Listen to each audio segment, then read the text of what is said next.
double corner installment. Oh my gosh, this is so cool. I'm rich for.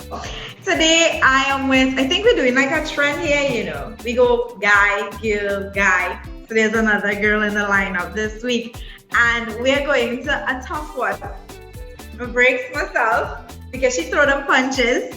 We have the lovely Tianna Guy, national boxer, female boxer. I think the only one we have right now popping out there. Tianna, welcome to the corner with your girl. What's up? Thanks so much for having me. Wow, Tianna, where are you?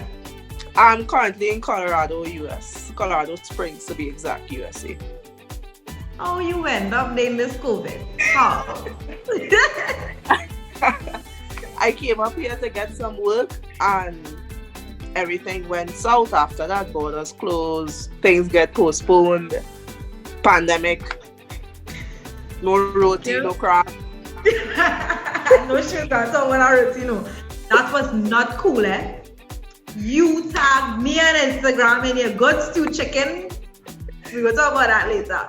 So Tianna, let's get to know this guy a little better. So, where did you grow up? How many siblings? Are you the only one? And why boxing? Okay. I grew up in Enterprise Shabonas, Dash Race to be exact, but I moved around a lot growing up. So a lot of persons will know me from different areas. I only have one sister. She is 18. She's still 19 this year. I didn't want to say the wrong thing. Gotta make sure, get her age right. Yes. Get that age right. I live with my mom and dad. It's just the four of us. Schools, I went to a lot of different schools growing up, different primary schools.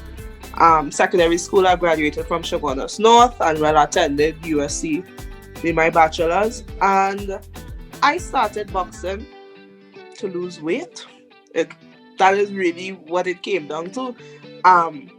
There was this friend, always into boxing, always trying to show me this boxer and that boxer. And to me, the sport looked barbaric. It looked no need to be so gruesome, if you understand what I'm saying. Yeah.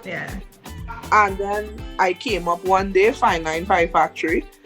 Actually, I didn't even have the money to start. So the head coach there, he told me to come back Wednesday. But I never came back because I didn't have the money to start, actually. So I think 2 weeks later, he saw me and he was like, why you didn't come? I said, well, I don't have the funds to start. He said, no. You just come. And whenever you could pay, you pay. And that's how it really started losing weight. They were trying to get together a female national team. I got the offer to try to compete for nationals. And I told myself, it don't make sense. You're training boxing and you never get into a fight. Boxing, you never enter the ring. I was like, I'll do a couple fights. I was nowhere thinking continentals, Olympics. To be very honest with you, it will sound bad. I know it would. But I never watched an Olympic boxing bout before. To me, Olympics was just about gymnastics, track and field, swimming.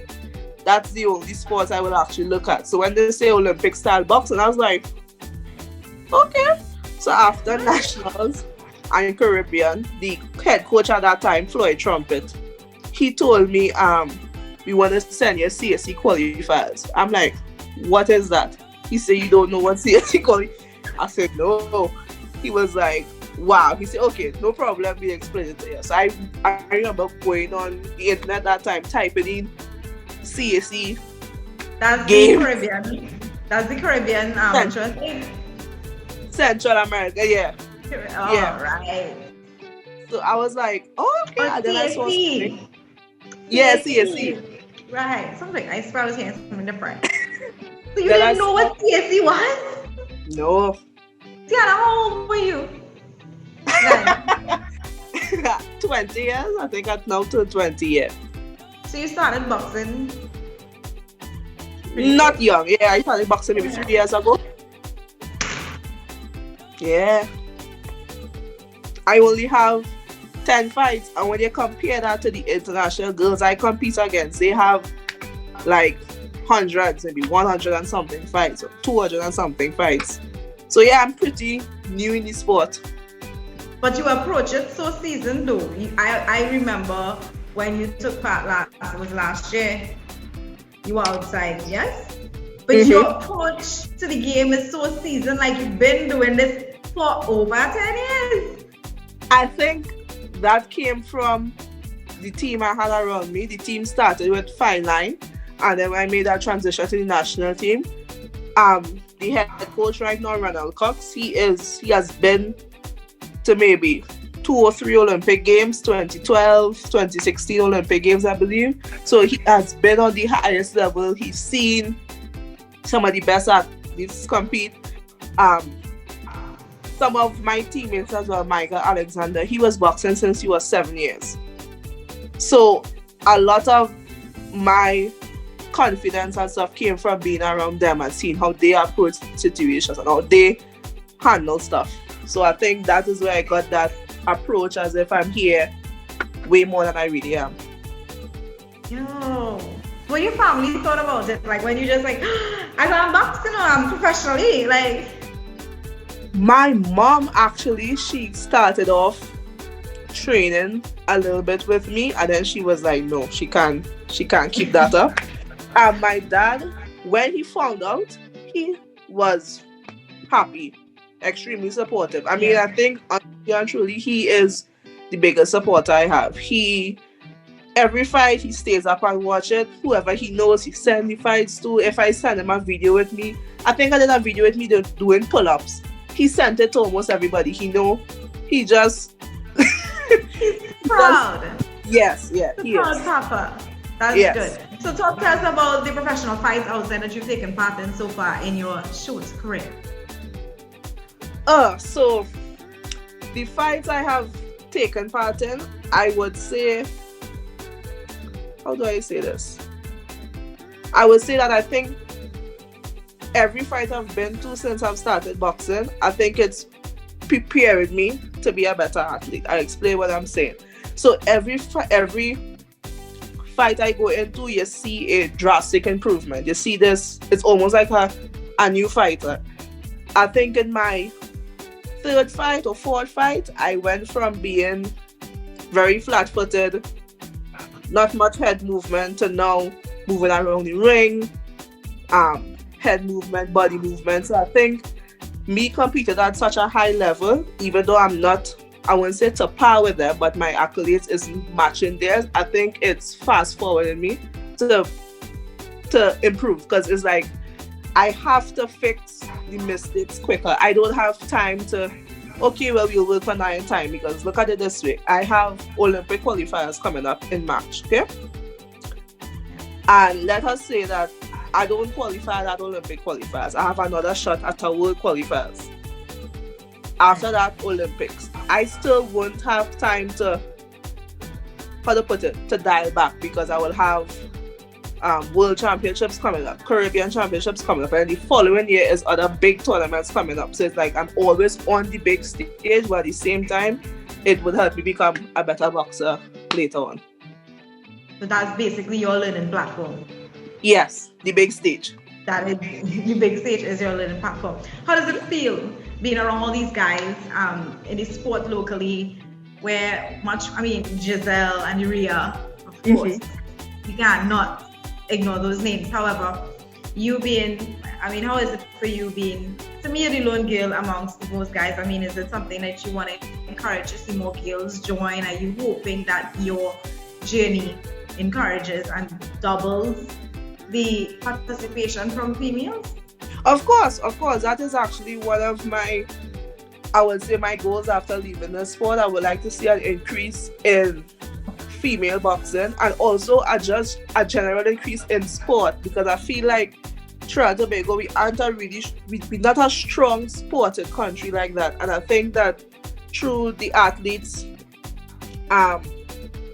giving exposure to the sport, to themselves, to their story, to how they started in the sport, to some issues that they're dealing with, I think that could attract people in the sport, especially in my case, female athletes, because a lot of people, female boxing is sort of a taboo thing. It's not something you really hear about so much. Currently, it's getting a lot of momentum, especially with the professionals. But yeah. Who are some of the professionals that you take in and you get excited? Because I saw the stats the other day. Yeah, and I saw you cheating. She was having pizza. Big, you see, by herself. This is the size of this huge pizza. When you ain't supposed to be trading. But anyway.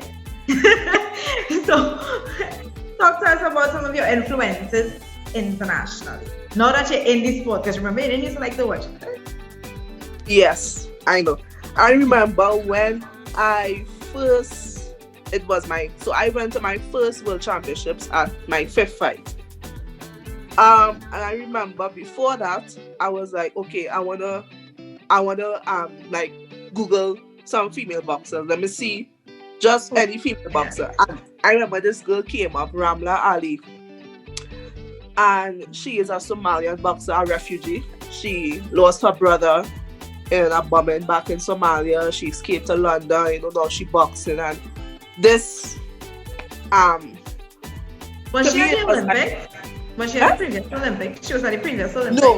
No, she wasn't at the previous Olympics. But I remember in her story she was saying she boxed since she was young.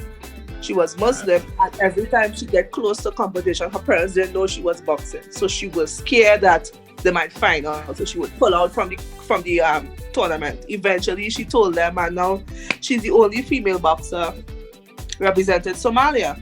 So I was like, okay, it's not me alone represented Trinidad.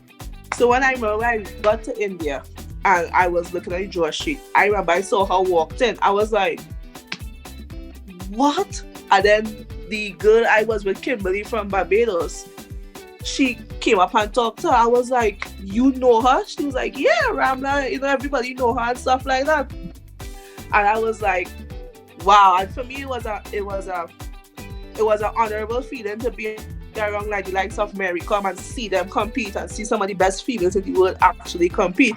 It motivated me as well to push and to get myself to that level. So, yeah.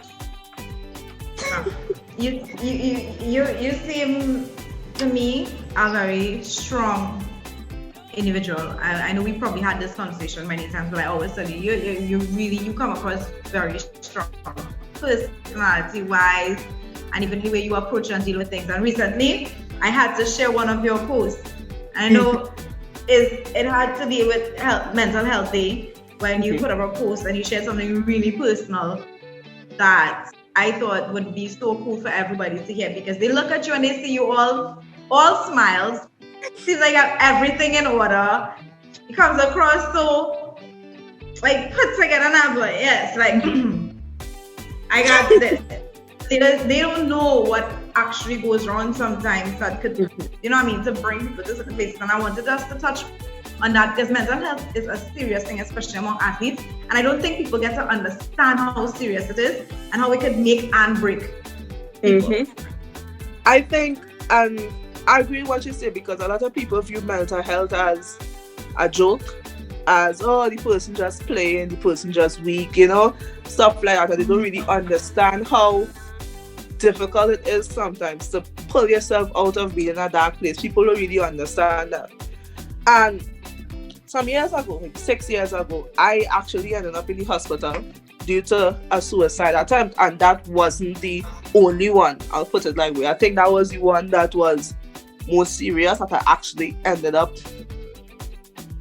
in the hospital for. And it was while I was in the hospital room and my mom crying and my dad came and everything sort of happened, I realized this is really how you want to just give up. I was like, you want that people could remember you by, oh yeah, Tianna, oh yeah, right, the girl, she killed herself, right?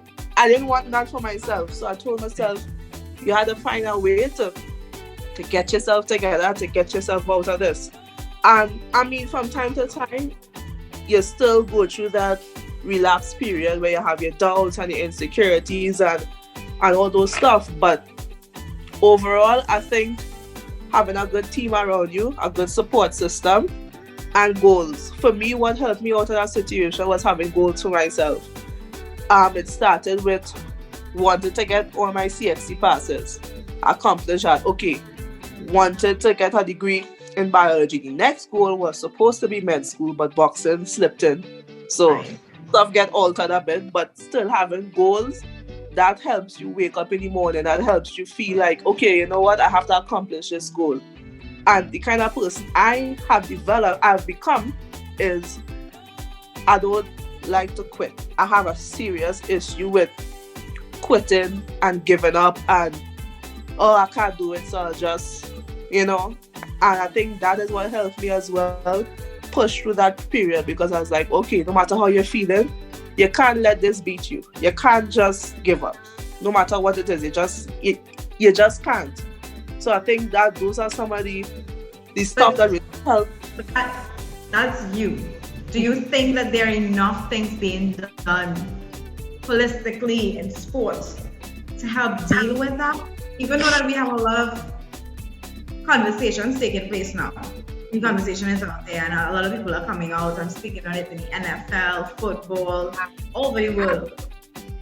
And especially looking at it locally, because we're streaming. Do you feel that the national team or even the clubs are equipped to handle these things when it comes along? Because not all athletes have that kind of support system.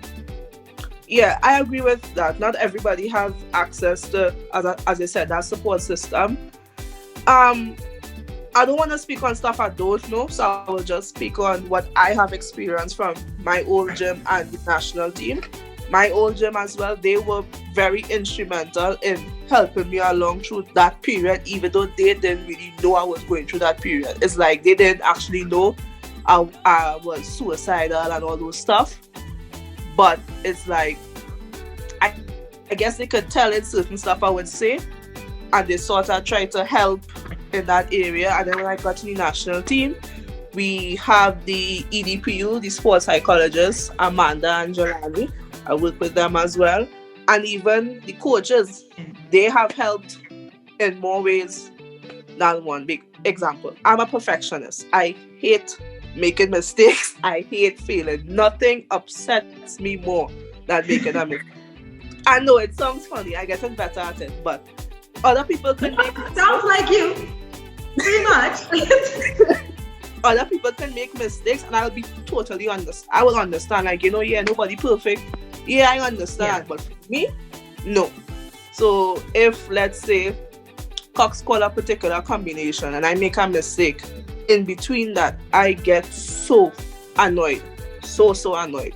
So he has helped me with that sort of understand mistakes is part of it, whatever, that kind of way. So I think for me and the national team, I think they have a good support system. Athletes could feel comfortable coming to them, telling them how they feel, explaining their fears, because I do that with Cox all the time. I think honestly, Roxanne, I think I'm the most annoying athlete on the team. Honestly, because after every session, I'll be like, Cox, come. So we should call this like Confessions of the Guy. Confessions of the Guy. Because I know Cox would love to hear this. I'll be like, Cox, listen, how was this? Every session, even online. As soon as the team come off the call, expect a video call from me, because I want them to assess how the work was personally for me. So I think I have a good support system when it comes to the national team and well, my old gym as well. How is preparations coming along? Preparations is coming to come. In these COVID times. It's coming to come. I mean, we have Zoom training. Right. So we train together maybe, I think every day. Monday to Friday, we on the Zoom training doing technical stuff, it is shadow boxing along with some HIIT workouts. Yes. But help me with the shadow boxing a little bit. How does it look? I need to see this. So how will the shadow box? So we'll have the phone. Well, in my case, the phone. I will just be punching in front of the camera for Cox to see, to correct. And to me, I think it's very useful because it allows him to actually see each athlete and see the mistakes they're making. Because sometimes actually hitting a bag or sparring, I mean, you won't actually get to see the technical mistakes the athlete making. And because of that, he's able to see a lot of mistakes that he may not have noticed before, because everybody it's like an individual time to see, hey, your footwork bad. You're not turning over your punches. You're not doing this. Put your hands up. So I think it's very useful. It's like a back to basics sort of thing. Yeah. We're working with MJP. So they have an app called a Bridge app. So they put these strength workouts, the stamina workouts, and videos, how much sets, how much reps, and we just do it at home and take off as we go. We still have running. So it's as I said, it's coming to come. But you miss home. Yes. How is it? How is the process? What's the first thing that you all have to do? What do you have to do? I mean, are you working on getting back home anytime soon? Is there anything being done pertaining to that? Well, honestly, when the borders closed, and I told myself, okay, they might just close it for 2 months, 3 months. That's fine. And when I realized, like, oh, this not getting any better, I was strongly considering putting in exemption request to get back. But then I saw that Trinidad numbers went up and all the gym shut down and everything shut down. So I told myself, Ian Cox actually we spoke, and he said he think I'm at a better place here, because here I could still go to the gym. I could still, if I want to, I still have access to a gym bag. I could still get sparring in between, you know what I mean? And he said he think that he think that I just coming home, it isn't the best thing right now. So with that being said, I talked to my parents as well. They as well agree, like, you know, I think you're better off where you are right now. So yeah. But if everything goes okay, what is the first thing that you all have to do? Well, when exactly is the qualifiers? When you all leave for that? Like, we still waiting on the exact date, but we know it's to the end of March. The location, we're not really sure. I have heard reports saying that the same country that was supposed to host it, they want to keep it that way, Argentina. But I'm not sure with regards to that. But all we know is that is the end of March. So that's the only information we have right now. And also the IOC released saying that if the COVID number in Argentina doesn't look promising, we may have it in another part, in another continent. So the American qualifiers could be hosted in Europe. So we're just waiting to hear more information on it. They say that I think November, we were the end of November, they were supposed to give some more information. So we're just waiting to hear. Where you get all that strength from, your mom or your dad? What would you say? Wow. Mom. I think my mom. You see, they're strong in different ways. So that's why I say I think my mom. My mom. My dad, he's a very rational person. Very, very, like trying to think and figure out stuff. My mom is more of the risk taker and, that kind of person. So I think I got that a little bit more from her. Nice. Well, I know you have training and stuff. You have Zoom training and stuff to get to. And it's kind of cool getting to know a little bit about you. I mean, simple things. Who are you listening to right now? Who I'm listening to? Yeah, like what music is listening to when you're busy getting it out? A large genre of music. But mostly dancehall and hip hop. I'm not going to say the exact song. Yeah, I'm not going to say the exact song, but this new song that came out that everybody was talking about, I actually like to listen to it while running because I like the beat and it helps me keep a good tempo. So why can't say the song if everybody listening to it? No. I'll just say Cardi B sing it. That's all I will just put. Oh Cardi my gosh, she doing the what? I honestly listen to it. That's my girl. I listen to it while you're running. The beat is a nice beat to keep a nice tempo too. It's me.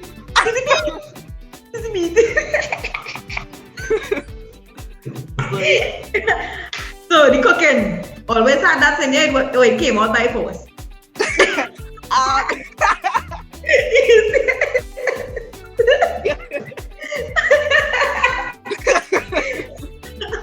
I just didn't want to say it. But cooking, my mom, she always instilled in us as a young lady, you need to know how to cook, you need to know how to clean. That's the the old time ways. So I could have always cooked. I wouldn't say I think my sister's a better cook than me because she actually likes it. She invests a lot of energy and stuff into it. But for me, as I say, mainly cook to eat. But while I was out here, I was really missing Trini food. So I say, you know what? I'm going to make pilau. I'm going to make stew chicken. I plan to make curry crab. I plan to make curry. It had a time I used the curry powder here, and I didn't know you were supposed to put other spices in it, like, masala and stuff. So I just used the regular curry powder. That curry is like, while it was cooking, I remember I was cooking it, and I was like, I don't know what to do to fix this. It's like, I was like, I really don't know what to do. Miserable team, she looked miserable. Not this type of miserable, the other type of miserable. And for wickedness, I didn't know I had to put up a nice little curry and a pommy roti and everything for she to see it. And she was like,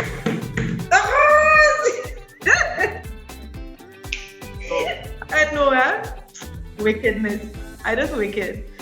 So that's cool.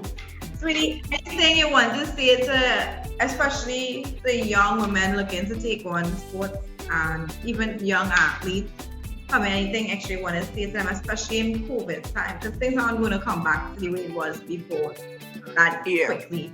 So, and we want, and in this time too, even athletes could be dealing with a lot of mental stress, with football and things that are going on there and then the unsureties. So any little message you want to send out to them, the athletes, anything?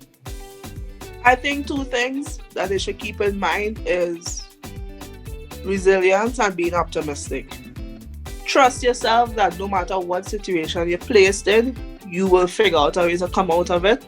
It will nothing stays horrible forever.